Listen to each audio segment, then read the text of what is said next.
Expectation లేకుండా ఉన్న వాళ్ళు మాత్రం బాగుందంట. బాగుంది సార్. ఆడాలండి అలాంటి సినిమాలు ఆడాలి. కన్నప్పవరం గారు, శ్రీ గౌరీ ప్రియ గారు నటించేసిన చెన్నై లవ్ స్టోరీ మూవీ అయితే వచ్చేసింది.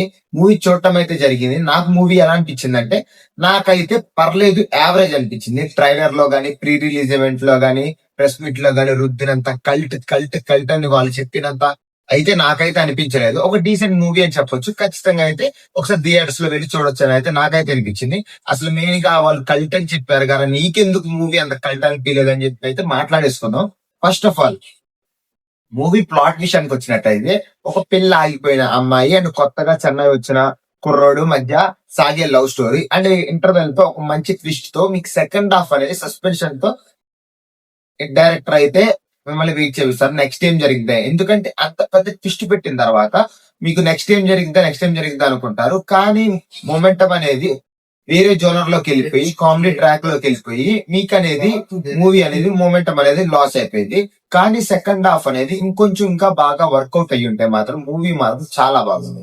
రవి నంబూరి గారు డైలాగ్స్ అయితే చాలా బాగా రాసుకున్నారు.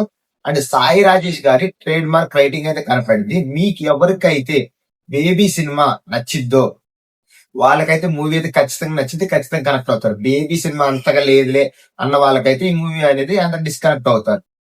మూవీలో మెయిన్ హీరో కన్నా హీరోయిన్ పాత్ర ఎక్కువ అని చెప్పుకోవచ్చు.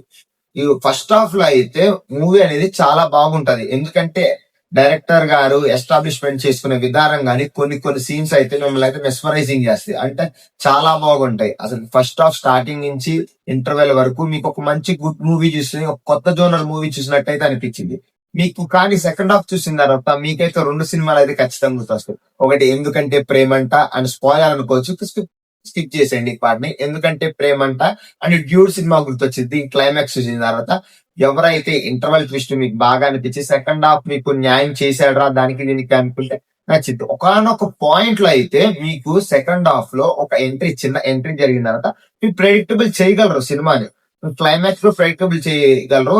సో అలా ఎవరైతే చేస్తారో వాళ్ళకైతే సినిమా మీద అయితే కాస్త లో మూమెంటం అయితే ఉంటుంది. ఇంకా ఓవరాల్ సినిమాలో పాజిటివ్స్ అండ్ నెగిటివ్స్ కూడా మాట్లాడిస్తున్నాం. First of all main positives ఏంటంటే హీరో హీరోయిన్ వాళ్ళైతే యాక్టింగ్ అయితే చాలా బాగా చేశారు. శ్రీ గౌరీ ప్రియ గారు అయితే కెరియర్ బెస్ట్ యాక్టింగ్ అనేది చెప్పుకోవచ్చు. కిరణప్పవరం గారు అయితే ఫస్ట్ హాఫ్ లో అయితే చాలా బాగా చేశారు.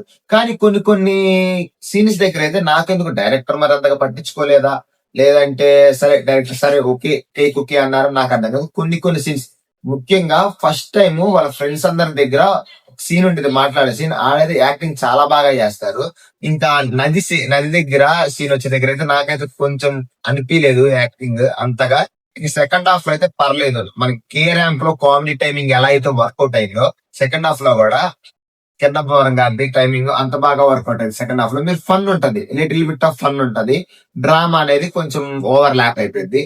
ఇంకా మరో పాజిటివ్ ఏంటంటే డైరెక్టర్ గారు డైలాగ్స్ అనేది చాలా బాగా రాస్తున్నారు. మీకు హార్ట్ టచింగ్ ఉంటాయి. ఎమోషనల్ గా వాళ్ళు చెప్పినంత గుండెలు పిండేసేంత కాకపోయినా మీరు ఎమోషనల్ గా కొంచెం టచ్ అవుతారు. నెక్స్ట్ వచ్చేసి సాయి రాజేష్ గారు రైటింగ్ అయితే చాలా బాగుంది. ప్రతిసారి ఒకటే లవ్ స్టోరీ తీస్తే ఎవరికి నచ్చదరా బాబు అన్నట్టు మీకు ఒక కొత్త జోనర్ అనేది ట్రై చేద్దామని అయితే అనుకున్నారు. గుడ్ అటెంప్ట్ అని చెప్పొచ్చు. ఇంకా మెయిన్ ఈ మూవీకి సోల్ ఆఫ్ ద ఫిలిం అంటే మనీష్ శర్మ గారి మ్యూజిక్. మనీష్ శర్మ గారి మ్యూజిక్ చాలా బాగా కొడతారు. చాలా రోజుల తర్వాత మీకు థియేటర్ లో ఒక మంచి మెలోడీ సాంగ్స్ అయితే విన్నట్టుండింది. ప్రతి ఒక్క దగ్గర అనవసరమైన సాంగ్స్ ఉండవు, అనవసరమైన లిరిక్స్ కూడా ఉండవు. మంచి సిచ్యువేషన్ కి తగ్గట్టు లిరిక్స్ గానీ సాంగ్స్ గానీ బాగుంటాయి. ఇంకా ఓవరాల్ గా నెగిటివ్స్ వచ్చే బయటకి ఇదే అండి. ఎప్పుడైతే ఫస్ట్ హాఫ్ లో మంచి ఎస్టాబ్లిష్మెంట్ జరిగేసి మీకు సెకండ్ హాఫ్ ని ఒక మంచి మూమెంటం లో ఏం జరిగింది అని చెప్పి తీసుకెళ్లే ప్రయత్నంలో కామెడీ ట్రాక్ తో డ్రామా ఓవర్ ల్యాప్ అయ్యి కామెడీ ఎమోషన్ వల్ల మీరు కొంచెం డిస్కనెక్ట్ అవుతారు. దగ్గర అయితే మీకు సేమ్ ఇక డ్యూడ్ సినిమా ఎందుకంటే ప్రేమంటే సినిమా అయితే గుర్తొచ్చేసింది, అదే అనిపించింది. ఓవరాల్ గా ఇదండి Chennai love story movie. Not a cult but a decent watchable movie. ఖచ్చితంగా అయితే మూవీ టికెట్స్ బుక్ చేసుకోవాలండి. చాలా మందికి అయితే ఈ మూవీ నచ్చొచ్చు. 60% మెంబర్స్ కి అయితే మూవీ నచ్చొచ్చు. ఫ్యామిలీతో చూసే మూవీ అండి ఖచ్చితంగా. So go near by theatres and book the tickets and watch the movie. And overall ఈ మూవీకి నేను ఇచ్చే రేటింగ్ అవుట్ ఆఫ్ ద 5 నేను ఈ మూవీకి ఇచ్చేది 2.6 అనేది. కొత్తగా ఎవరైనా వచ్చి లైక్ షేర్ సబ్స్క్రైబ్ అయితే ఖచ్చితంగా చేసేయండి. అంతవరకు signing off me Yashwant, tata bye by. మరిన్ని రివ్యూస్ కోసం మన ఛానల్ అయితే సబ్స్క్రైబ్ చేస్తాం, మర్చిపోమాకండి.